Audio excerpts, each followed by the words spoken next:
Hello there. Today we need one of these and one of those, and most importantly, one of them. Welcome to CarSpyTV.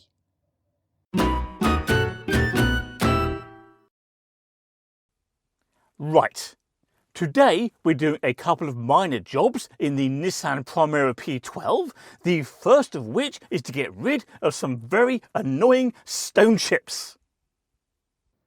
Look at the state of this. We have a big chip there, another big one there, a medium one there, and then loads of tiny little chips all over this offside corner. And it's almost always the offside that cops these stone chips. The near side is generally fine. Anyway, we have this two-part touch-up kit to deal with stone chips, and it includes the base coat in grey, of course, and there's a little brush in the lid there to make it easier to apply. And we also have the clear coat lacquer that goes over the grey, and I'm hoping this is still all right because this bottle is older than the dinosaurs. Now, the trick with stone chips is to only put a small amount of paint on the brush, far less than a lot of people think, and to apply it thinly. So let's have a go. Because it's much easier to add a second layer of paint than it is to remove the excess. This was a lot easier when I was younger and my eyesight was better. Never mind though. Now, the grey paint we have here for the Primera always looks the wrong colour when it first goes on, but when it dries, it will match just fine. So we have nothing to worry about. The base coat has now been applied, so we'll let that dry for a while and then go back to it. And in the meantime, we need to have a look at the cruise control system, which is being problematic. Specifically, it turns on exactly as it should, but intermittently it won't set. Now, we had this problem some time ago, and at the time I made a detailed video explaining how I diagnosed and fixed it, so we won't go over all that again now, we'll just summarise. The problem is down there by the brake pedal.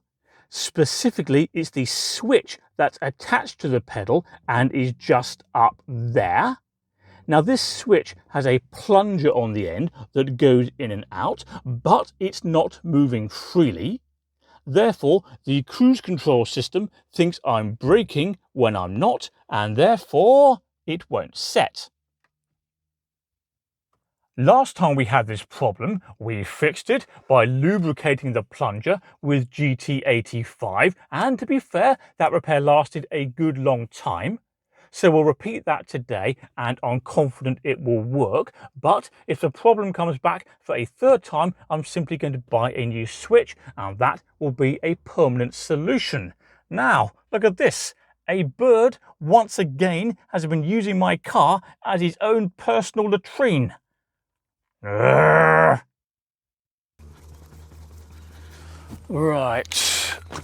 Where's that switch? So this brown thing here is the switch for the cruise control, and the plunger is all the way down at this end. So we'll give that a squirt of GT85. And I'll press the brake pedal a few times to work it in. And hopefully, just like last time, this will solve the problem. At least for a good while. I think it will. Let's check the paint now. And yes, that's looking quite a lot better than it was, but it's still drying and not ready for lacquer. So we'll move on to the Nissan Micra for now, which doesn't have a battery, as we can see. So we have a choice now. We can either fit this dodgy battery that I don't particularly trust, or this dodgy battery which I don't particularly trust. Choices, choices. Either way, we need a 10mm socket, that one there, and a ratchet and an extension bar. We'll go for the older of the two batteries. Now this one has been problematic in the past, but it seems to have healed itself for some reason. Enough to give it another chance anyway. And I've certainly got more faith in this one than the other one, which won't take a charge at all.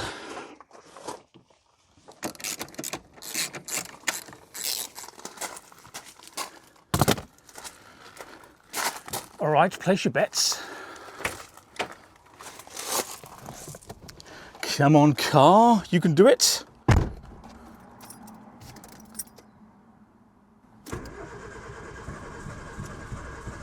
Come on.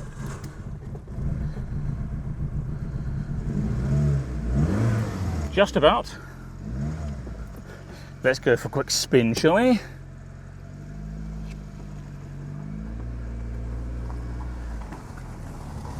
Always a good idea with the bonnet up. Where's the hedge? There we go.